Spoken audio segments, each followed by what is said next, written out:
स्वराज्य संवाद न्यूज, जनतेच्या हक्काचं व्यासपीठ. तर रुपेश रमेश हॅलो. बगळे आहे ना, राहणार आहे ना मुरबाडचा हे होता. थांब एक मिनिट जरा, एक मिनिट बहिणीला थांब. भेटण्यासाठी आहे ना कालच आला होता इथं शिनोली गावामध्ये. बहिणीला भेटून तो सकाळी आहे ना 9-9:30च्या सुमारास आहे ना निघाला होता घरी जायला मुरबाडला. तर येता येता आहे ना नाही होणारी गोष्ट अशी घडून गेली तिथे. थोडक्यात काय झालं पुढचं काही माहित नाही, पण स्थानिक यांनी तुम्हाला कोणी सांगितलं? हे आपल्या आदिवासी बांधव नदीला येतात ना टेकडी बिकडी बनायला, त्यांनी बघितलं आणि त्यांनी आम्हाला फोन केला का अशी व्यक्ती अशी गाडी इथं. ऐका ना, त्यांचं नाव काय पूर्ण?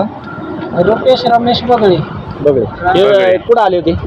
इथं शिनोलीमध्ये मुरबाडवरनं आले होते मोठ्या बहिणीला भेटण्यासाठी आले होते. आणि भेटून ते सकाळी आहे ना 9-9:30 वाजता दिवस निघाले होते, म्हणजे मुरबाडला जायचं. नक्की अपघात कसा झाला?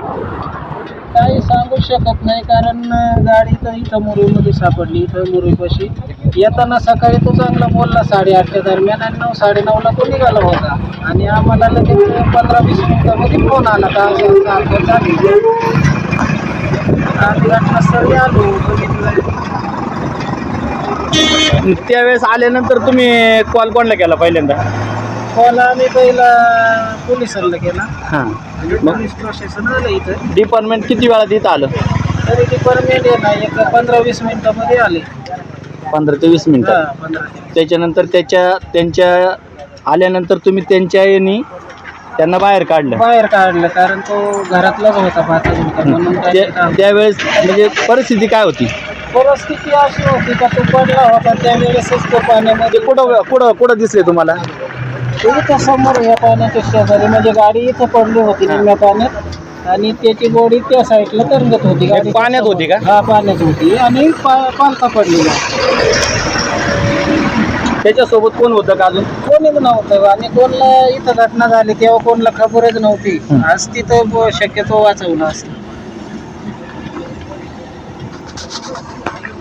ठीक आहे, चालेल. नमस्कार, मी F A Sagar Pawar, Godegaon police station.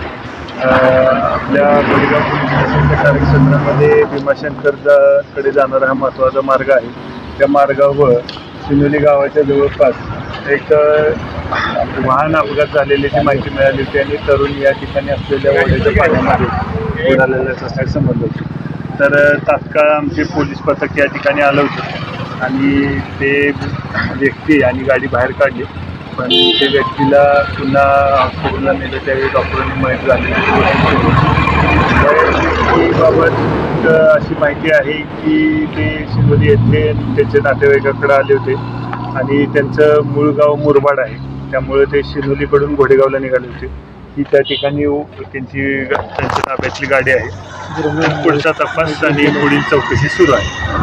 Sir, तुम्हाला पहिला कॉल कोण झाला? आमच्या पोलीस स्टेशनकडून आम्हाला कळालं की असा एक अपघात झालेला आहे. त्यावेळी मी पोहोचेपर्यंत मी भीमाशंकरला होतो. तोपर्यंत आमची पोलीस टीम बाकीचे जे इथं नाकाबंदीला होते त्यांनी तात्काळ त्या ठिकाणी भेट दिली होती, आणि त्या जे अपघातग्रस्त व्यक्ती होती त्यांना बाहेर काढून पुढील उपचारासाठी त्यांच्या मदतीने दवाखान्यात नेलं. त्या ठिकाणी माहीत झालेलं घोषित केलं. धन्यवाद.